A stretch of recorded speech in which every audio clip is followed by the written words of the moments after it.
来，今天是2026年8月1号星期六。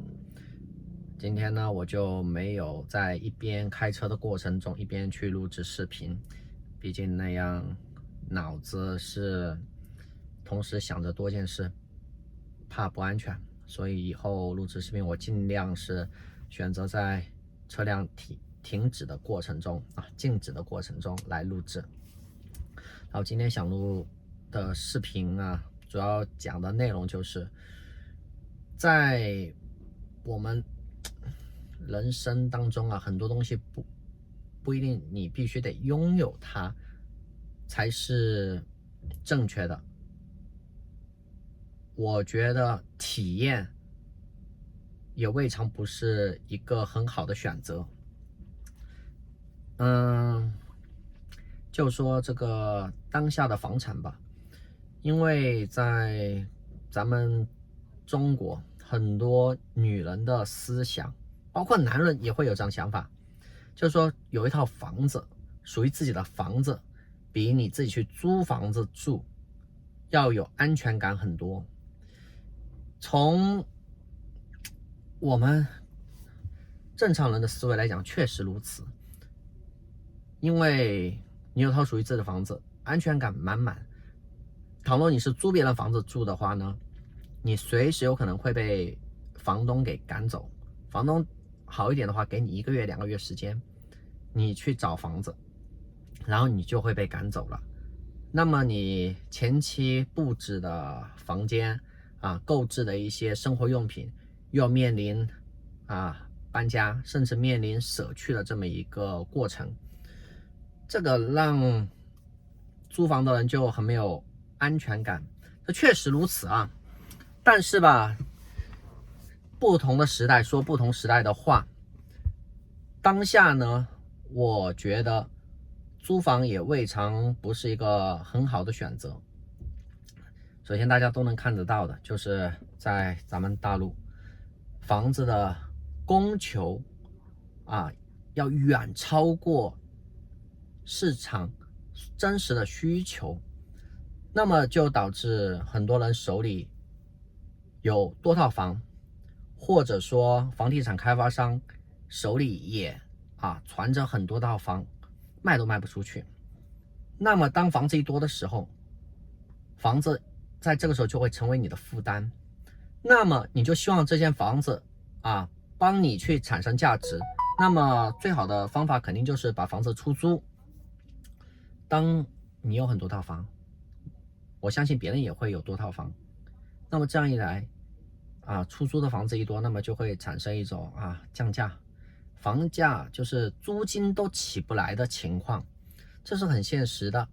这大家都是能看到的。那么通过这个房子，我们是不是可以衍生出来一些其他的人生哲理？比如说你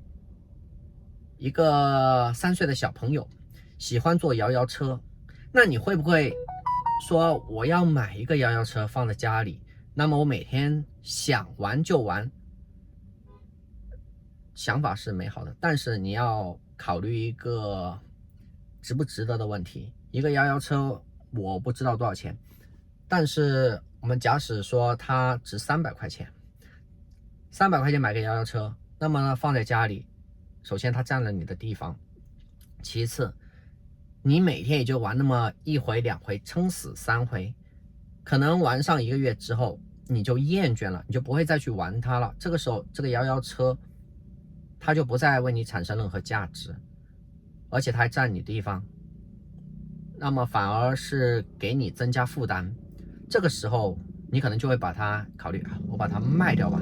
那么这个时候卖肯定是低价卖的，因为新的假如说300块钱，你用完之后你还想卖300的话，那么很多买家就会想，我为什么不去买一个新的呢？对不对？所以当这种是给你产生情绪价值的，给你带来一时快乐的东西，一时方便的东西，那么我们完全可以考虑通过租赁的方式来实现。其实你坐摇摇车每次塞1块钱塞2块钱，不也是一种租赁的形式吗？对不对？我们花1块钱玩3分钟，等于说1块钱租了你3分钟。那么租别人房子也是一样，假如说我1个月5000块钱，我租你1个月，其实道理是一样的。再给你举个例子，这个例子可能在若干年以前新闻媒体上面有报道过，就是我们国家一个知名的小品大师级的小品演员叫赵本山。赵本山呢，在他人生巅峰的时候，他买了一架私人飞机，名字好像就叫本山1号啊，有点像美国的空军1号的感觉吧。他就叫本山1号，一架私人飞机。买下来之后，他肯定很开心，因为去哪里都不用再去坐别人的飞机，有自己的飞机啊！而且他当时也很有钱，完全可以养得起这架飞机。这是在他事业巅峰的时候，但是没过多久，他照样把他那架私人飞机给卖了。原因就在于他发现维护这架飞机，当你不用的时候，养护这架飞机的成本非常高，而且随着你的事业从起步到巅峰，巅峰时候买，那要看你能维持多久的巅峰。一旦你不能维持，它就下来了。下来的时候，你对这架飞机给你带来的价值就没有那么高了。可能以前你1个星期做1回，到后面可能1个月做1回，再到后面1个季度做1回。那既然这样的话，你还不如去买那种商务舱、头等舱，去坐这种商业的飞机，对不对？否则的话，你养护一架这样的私人飞机的成本非常高，非常高。然后我之前也看过一个，在自媒体上看的一个姓吕的双口吕的一个讲财经的一个自媒体博主，他就讲一个人在大陆，你想要财务自由，你只要6000万人民币就够了。他当时是这么解释的：你有6000万人民币的情况下，你可以不动用本金，光用利息，你就能实现想要什么就有什么的一个级别。因为他讲的6000万人民币，按照年收益5%来计算，那么1年的收益就是300万，平均1天接近1万人民币。你一个普通人正常去花是根本花不完的，哪怕你有300万每年可以自由支配的这个现金，你想坐那些私人飞机，你完全有经济有实力可以去体验，而不用去养着它。我觉得这个是很有道理的，因为很多东西你拥有一架飞机，你也是体验它，通过这架飞机给你带来方便，给你节省时间，给你带来舒适。而你花钱去做，可能就花个10万人民币吧，对不对？你也是体验它带给你的方便舒适。那么你也不可能天天在飞机上面待着，是不是这个道理？所以呢，这个时候你去租用一架飞机，体验是最佳选择，而不是持有它、购买它。当然，如果你是做这个生意的，另当别论了，对不对？如果你是专门做飞机租赁的，那你拥有一架无可厚非啊。但我们对于普通人来讲，我们有自己的事业，有自己的工作，你让我去整天守着一个飞机，那根本不现实，就这个道理。所以我今天要表达的意思很清楚，就是说很多东西我们不一定要去拥有它，100%拥有它，对于你来讲，有些时候不一定是什么好事，反而它会在你前进的过程中拖你后腿。倘若你想用的时候想体验的时候呢，通过金钱就能获得的话，那么租我觉得是比较好的一个选择。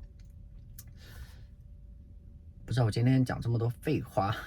，4点金你们将来能不能听懂？当然我也不是说什么东西都一定要去租，当你经济允许的时候在一个市场经济稳步向上的情况下，你说买一个属于自己的房子也无可厚非。但是当你看到大环境就这样，那么选择租一个，就大家都认为是租会比较好。我觉得随波逐流，你也去租是最好的，但是呢，一定要理性战胜你的感性。你的感性就说你不能，我想要买一个房子，我就立马去买，哪怕你有钱，你也要去买，你这样是错误的。理性就说，你明明知道租房比买房更划算、更值得，你呢会理性的选择租房，而不是感性的去选择买房。这就我想表达的意思。就我们做事要考虑